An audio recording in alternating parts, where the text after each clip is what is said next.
This video is now in session, and let's talk about the New Hampshire Senate today, because this is going to be one of the most contentious seats under the provision that one of the Republicans that currently serves in a New Hampshire federal office actually runs for the Republican nomination. So currently, we have a 50-49 map without New Hampshire, and New Hampshire right now is rated as lean Democratic in our opinion. That said, this seat will go from lean to tilt if one candidate runs for the Republican primary. Currently, Maggie Hassan is the Democratic senator from New Hampshire, and she used to be the governor of New Hampshire before Chris Sununu, and Chris Sununu is now currently the governor of New Hampshire. So the Democratic primary, there isn't much challenge to be had. That said, the Republican primary has three main individuals. One of them, if they run, will definitely win. So currently, Donald C. Bolduc has declared for the Republican nomination, and him, if he was a Republican nominee, I would expect him to make this race close, but I wouldn't expect him to win against Maggie Hassan.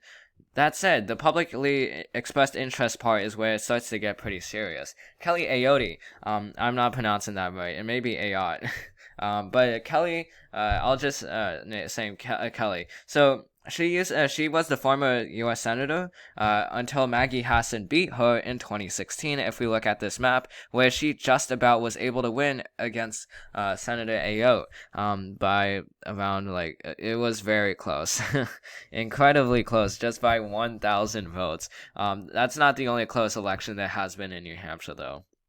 So if she runs for the Republican primary, and if she wins, then I'd actually make this seat from lean to likely for Democrats, because there is a very big rule in the Senate politics, and it is only broken like a few times in recent history, where if you lose your seat in the Senate position and you try to run the next time, then the state is not going to choose you. Or if you run as a nominee once but lose, and then run again the next time, you're going to lose.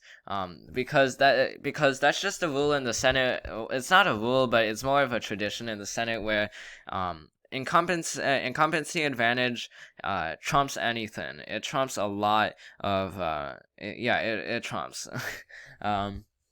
Trumps anything. So so if she was running, then I would expect Maggie Hassan to win. Now let's get to the serious part. What happens is if Chris Sununu runs for the Republican primary? Well, he's definitely going to win the Republican primary because he is very popular with his constituents. He has broad support among both Republicans and Democrats because of his COVID handling, because of his more moderate Republican policies that he has implemented. He helped flip the state house and the state senate of New Hampshire in 2020, and now they are in charge of redistricting between now and 2022. If we look at the 2020 election, he won by very, very large margins. He won in every single county.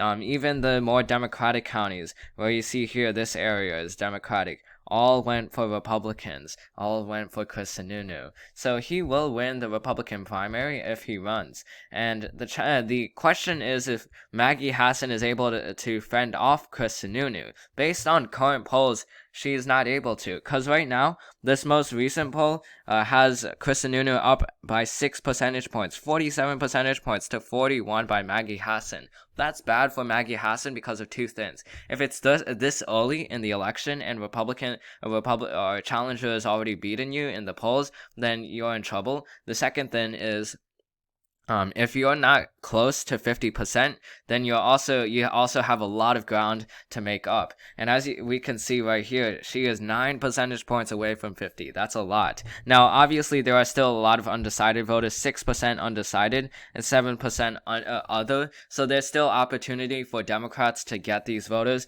and to go for them. But it's going to be a very close race. And I would rate it as tilt Democratic or tilt Republican. That's how close I would make it, because because New Hampshire, if we looked at the 2020 election, it didn't really seem like a swing state because Joe Biden was able to win it by several percentage points. But Joe Biden is not Maggie Hassan is not Joe Biden, and Chris Sununu is not Donald Trump. So because of that, it's a possibility where Chris Sununu could single-handedly tear up the Democratic propositions of completely removing the 60-vote filibuster rule. Because if Chris Sununu wins New Hampshire, even if it's by a tilt, it's still a win, and now it's 50-50 even for Democrats, even if they are able to flip Pennsylvania with John Fetterman. So as a result, they would have to flip.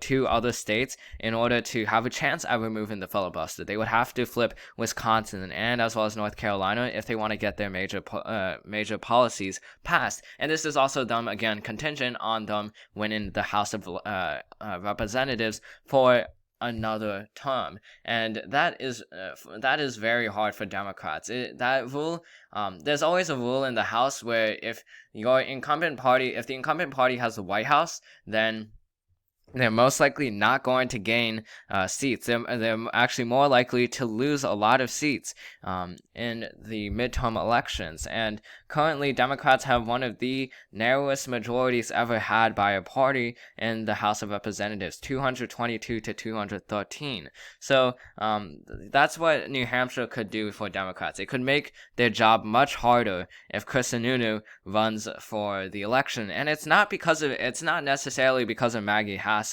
that this is happening. It's not necessarily because she's a bad candidate. Obviously, there are better candidates than Maggie Hassan, and there are better individuals than Maggie Hassan to get votes in New Hampshire, but it's more because Chris Sununu is just incredibly popular with his constituents.